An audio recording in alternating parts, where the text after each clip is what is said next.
माझ्या भावाला फक्त न्याय पाहिजे. जसं त्याच्यावर कठोर हत्या झालेली आहे त्याचा बदला पाहिजे, त्याला फाशी झालीच पाहिजे. ही घटना एक कमी जास्त ॲक्च्युली सांगता येत नाही, पण आम्हाला 12-12:30ला उठवाय आलता भाऊ आमचा. हां. गुन्हेगाराला शिक्षा झाली पाहिजे. त्याच्यानंतर पुढल्या काळामध्ये असे कोणी करणार नाहीत याच्यासाठी की माझ्या मुलासंग झालं ते इतर कोणासंग होऊनही चांगला ज्ञानेश्वर वाकडेची घाटनांदूरच्या चौकामध्ये हत्या झाली आणि त्यानंतर सगळे ग्रामस्थ जे आहेत ते अंबेजोगाई ग्रामीण पोलीस ठाण्यासमोर त्यांनी ठिय्या आंदोलन केलं. आरोपीवरती कठोर कारवाई करावी, गुन्हे दाखल करण्याची मागणी देखील सगळ्या नातेवाईकांना आणि ग्रामस्थांना करावी लागली आणि त्यानंतर ते पूर्ण कुटुंब माझ्यासोबत आहे.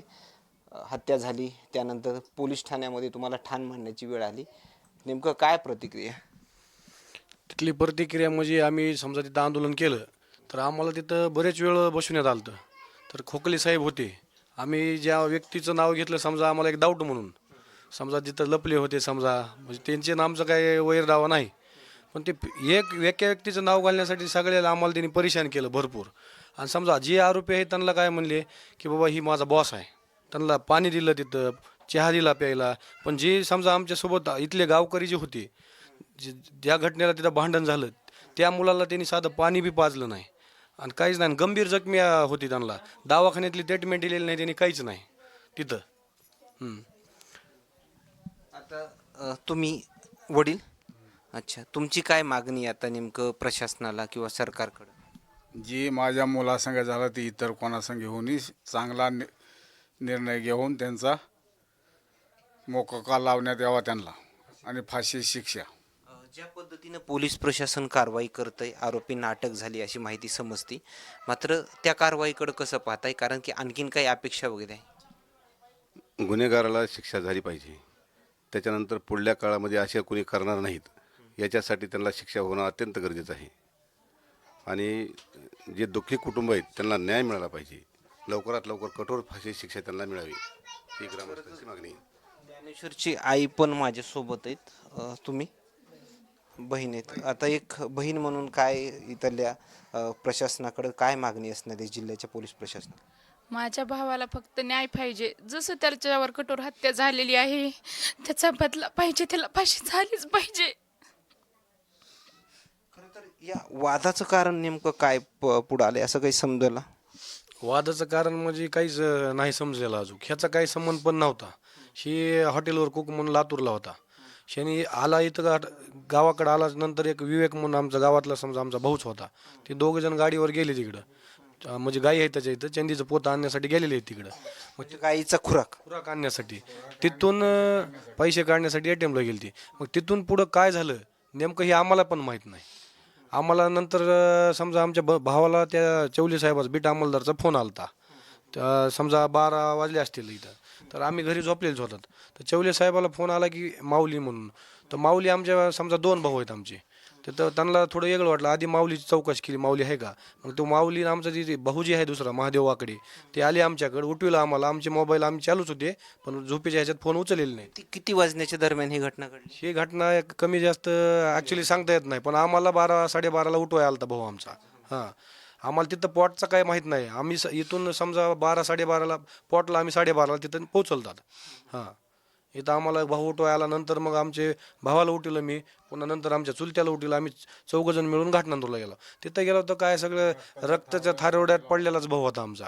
हाताची नाडी चुलत्याने आमच्या तपासली, गारच पडली, पोटचा इशू तिथं झालेला होता त्याचा. आणि हे विवेक जे आहे आमचा गावकरी, समजा विवेकला इतका मार लागला होता, ती पण बेकार हालतमध्ये होता. त्याला दगडानं मारलेलं होतं. त्याच्या देखील इथं छातीमध्ये फासोड्या मोडलेल्या आहेत सगळ्या. ते आज सह्याद्री हॉस्पिटलमध्ये आहे, तिथं ICU मध्ये आहे ते पण.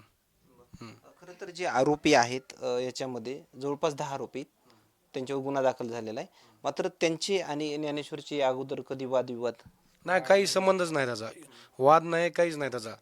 त्यांचा दोस्ताना समजा एक नॉर्मल, समजा आता तुमची माझी आत्ता ओळख झाली, म्हणजे असं सहज यांची आता समजा कधी कालावधीमध्ये समजा भेट झाली असेल, तर त्यांनी आता त्यांचं पुढलं काय झालं ते आम्हाला माहीत नाही. ते तपास पोलीसवाले करत आहेत, आम्ही त्यांच्यावर सोपिलेलं आहे सगळं. थोडंफार का होईना पोलीस प्रशासनाकडून काही वादाचं कारण काही समजा? वादाचं कारण काहीच कळलेलं नाही आम्हाला. पोलीस प्रशासन तपास यंत्रणा व्यवस्थित चालू आहे त्यांची, पण फक्त आमचं म्हणणं एवढंच आहे, समजा ही फर्स्ट टॅगवर केस चालवावी, म्हणजे काय नेमकं आम्हाला घडतं ते पण समजावं लागेल. हां.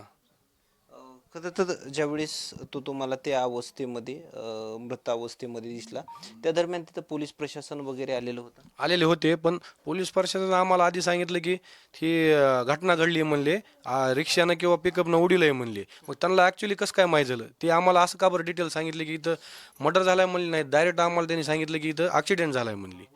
मग त्यांनी असं कसं काय ठरू शकतात आमचं म्हणणं, आम्ही कन्फ्यूज आहोत त्या गोष्टीला. तर हा विषय म्हणजे डायव्हर्ट करण्याचा प्रयत्न केला पोलीस प्रशासन. डायव्हर्ट करण्याचा विषय केलेला आहे त्यांनी तिथं. त्यानंतर खासदार बजरंग सोनवणे देखील आले होते या ठिकाणी. त्यांनी काही आश्वासन वगैरे दिलं किंवा त्यांनी काही तुम्हाला काही म्हटले किंवा या संदर्भात अधिक चौकशी करण्याचा आम्ही प्रयत्न करू असं? त्यांनी म्हणले एवढंच म्हणले, पोलीस तपासाला आधी तपास करू द्या म्हणले, आणि ते जे बी आरोपी आहेत त्यांच्यावर आपलं NPD दाखल म्हणजे मोका गुन्हा दाखल व्हावा म्हणले, जेणेकरून अशी घटना डबल घडू नये म्हणले. अशा अनेक घटना झालेल्या आहेत म्हणले बीड जिल्ह्यामध्ये. हां, त्यांचं एवढंच बोलणं झालेलं आमचं. खरं तर आज मनोज जरांगे पाटील देखील येत आहेत. तुम्ही त्यांच्याकडे नेमकं प्रामुख्यानं काय मागणी करणार आहे? आम्ही मागणी एकच करणार दादाकडे की आम्हाला न्याय भेटावा. आमचा तर समजा भाऊ गेलेलाच आहे, पण अजून अनेक दुसरे भाऊ बी आहेत. आज आम्हाला समजा बाजारपेठमध्ये तिथं जायचं आहे. समजा गावगुंडांनी जर अजून दहशत माजूला अजून जर घटना घडल्या तर काय करायचं तिथं? आमच्या तिथं बहिणी समजा जातात, गावातल्या लेकमाती जातात, कॉलेज आहे तिथं आसपास. त्या कॉलेजवर ह्यांची दहशत हा पहिल्यापासूनच आहे. पण दाबदडीपीनं आमची लेकरं बाळा सांगत नाहीत इथंच कुणालाच. गाव लेवलचा इशू आहे ती पण. दारू पिणे, तिथं सिगरेट ओढणे, त्यांना त्रास देणे भरपूर आहे त्यांच्या तिथं. आणि तिथं कोणीच काय बोलायला तयार नसतं, ह्यांच्या नादाला कोणी लागत पण नाही, असा विषय आहे. म्हणजे तिथं गुंडागर्दी वगैरे चालते घटनांमध्ये. घटनांवरून म्हणजे कॉलेजच्या तिथं जाणे, समजा मुलीला छेडछाड करणे, ह्यांच्या अनेक घटना आहेत. आणि पहिले पण त्या गुन्हेगारावर काही केसेस आहेत. ज्ञानेश्वर खरं तर गावाकडे राहत होता म्हणजे पट्टी वडगावमध्ये राहत होता का बाकी दुसरीकडे कुठं राहत? लातूरला म्हणजे समजा त्याला समजा 4 सुट्ट्या असतात महिन्यातल्या, तर ती गावाकडे 4 सुट्ट्या झाल्या तर समजा गावाकडे येत होता. आणि एनी टाइम ती लातूरलाच असतो, इकडं नसतो, ड्युटीवरच असतं. तिथं काय करत होता? ती कुक होता, म्हणजे साऊथ इंडियनचा समजा डोसा उठोबा तिथं. ओके, धन्यवाद. खरं तर या कुटुंबियांच्या येत असलेल्या प्रतिक्रिया मात्र न्यायाच्या अपेक्षा जे आहे ते प्रशासनाकडून करतायत. बजरंग सोनवणेंनी देखील याच्यामध्ये सखोल चौकशी करू असे आश्वासन जे आहे त्या कुटुंबांनी दिलंय. आणि जरांगे पाटील या कुटुंबियांच्या सांत्वनपर भेटीसाठी येणार आहेत. आणखीन काही नवीन अपडेट्स मिळतील का हेही पाहणं तेवढंच महत्त्वाचं ठरणार आहे. कॅमेरामॅन सोबत सूरज मीडिया, बीड, अंबेजोगाई.